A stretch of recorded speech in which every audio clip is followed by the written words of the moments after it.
Welcome to Streaming News Network, where we deliver balanced reporting with the facts that matter. The Morning Edition by Claude McDaniel. Please like and subscribe. This is Claude McDaniel with Streaming News Network. Health officials in New York City have confirmed a second death connected to the Legionnaires' disease outbreak on Manhattan's Upper East Side. Officials say the outbreak has now infected 72 people. The first fatality was announced on Friday, with a second death confirmed the following day. Legionnaires' disease is a serious form of pneumonia caused by Legionella bacteria, which can grow in warm, stagnant water. Investigators have concentrated their efforts on cooling towers used in large building air conditioning systems. Property owners with positive test results have been ordered to drain and disinfect those systems. Although officials have not identified the exact source of the outbreak, they report a steady decline in new cases. That trend suggests the source of exposure has likely been eliminated. Medical experts say Legionnaire's disease can be treated with antibiotics, but complications can be severe, particularly for older adults and those with weakened immune systems. Health authorities continue monitoring the situation and encourage anyone experiencing symptoms such as fever, cough, shortness of breath, or chest pain to seek medical attention promptly. This is Claude McDaniel with Streaming News Network. Maine's race for the United States Senate has taken another significant turn. Secretary of State Shenna Bellows has announced that she is ending her campaign for the Democratic nomination. In her statement, Bellows said she is choosing to focus entirely on her responsibilities as Maine's Secretary of State, citing what she described as growing concerns over threats to the nation's democratic institutions. Her withdrawal comes as former State Senate President Troy Jackson continues to build support ahead of the Democratic Party's state convention, where delegates are expected to choose a new nominee to challenge Republican Senator Susan Collins. The convention became necessary after the previous Democratic nominee ended his campaign following allegations of sexual assault, allegations that he has denied. Jackson's supporters secured most of the available delegate positions during recent county meetings, strengthening his position going into the convention. However, delegates are not required to vote for any specific candidate. Despite Jackson's growing momentum, physician and former Maine public health official Dr. Nirav Shah and former congressional staffer Jordan Wood remain in the race, ensuring delegates will still have multiple candidates to consider. The Democratic Party is expected to select its Senate nominee at next week's state convention. This is Claude McDaniel for Streaming News Network. A new study is highlighting the economic impact of California's $20 per hour minimum wage for fast food workers, revealing a series of changes affecting businesses, employees, and consumers. Researchers at the University of California, Santa Cruz examined more than 100 fast food restaurants following the wage increase that took effect in April of 2024.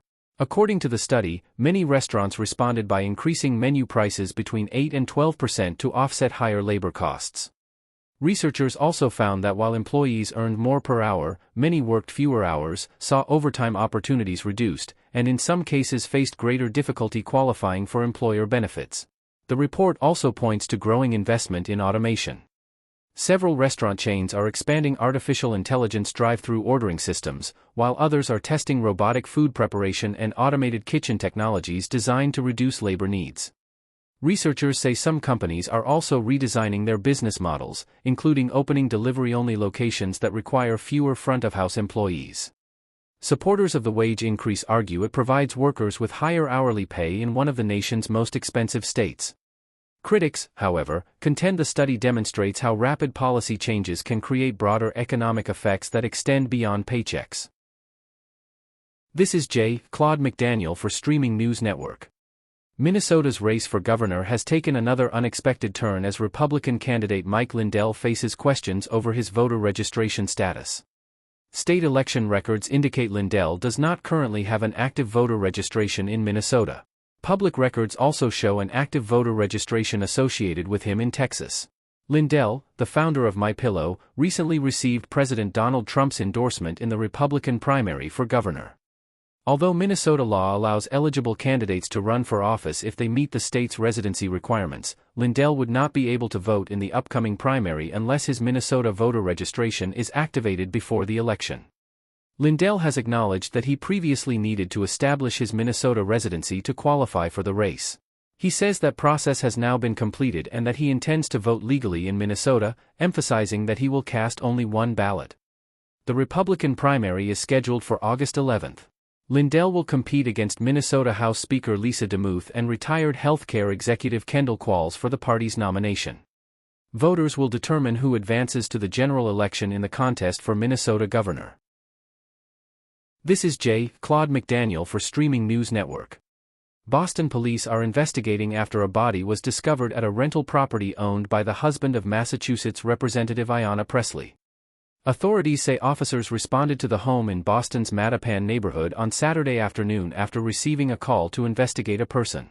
Upon arriving, police reclassified the incident as a death investigation. The case is now being handled by the Boston Police Department's homicide unit. Officials have not released the identity of the deceased, the cause of death, or whether foul play is suspected. The investigation remains ongoing. Public property records identify the home as being owned by Conan Harris, Representative Pressley's husband. A spokesperson for the Congresswoman said the residence is a rental property and that Representative Pressley is not the property's landlord. In a statement, the spokesperson expressed the Congresswoman's deepest condolences to the family affected by the incident. At this time, investigators have released few additional details, and authorities say more information will be provided as the investigation progresses. This is Claude McDaniel of Streaming News Network. Forecasters are closely monitoring Tropical Depression 2 as it moves slowly over the Gulf, raising concerns about heavy rainfall, flooding, and tropical storm conditions along portions of the Gulf Coast. The National Hurricane Center says the system currently has maximum sustained winds of approximately 30 miles per hour and is moving very slowly, giving it more time to strengthen over exceptionally warm Gulf waters.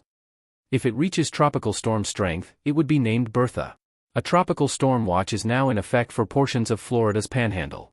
Forecasters say the greatest near-term concern is for parts of Florida, although residents in Alabama, Mississippi, Louisiana, and areas farther west along the Gulf Coast are being urged to monitor the storm's progress as its future track remains uncertain. Meteorologists warn that even if the system does not become a hurricane, slow-moving tropical systems can produce days of torrential rain, leading to flash flooding, dangerous travel conditions, and localized power outages. Officials are encouraging residents in potentially affected areas to review emergency plans, stay informed through official weather updates, and be prepared for changing conditions over the coming days. This is Claude McDaniel with Streaming News Network. Social media personalities Andrew and Tristan Tate have been arrested in Miami by the United States Marshal Service as part of an extradition process connected to new criminal charges filed in the United Kingdom.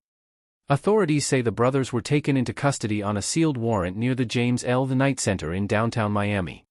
Prosecutors in the United Kingdom have announced additional charges against both men involving allegations of rape, sexual assault, human trafficking for sexual exploitation, assault, and offenses related to indecent images and extreme pornography. The alleged offenses date from 2010 through 2017.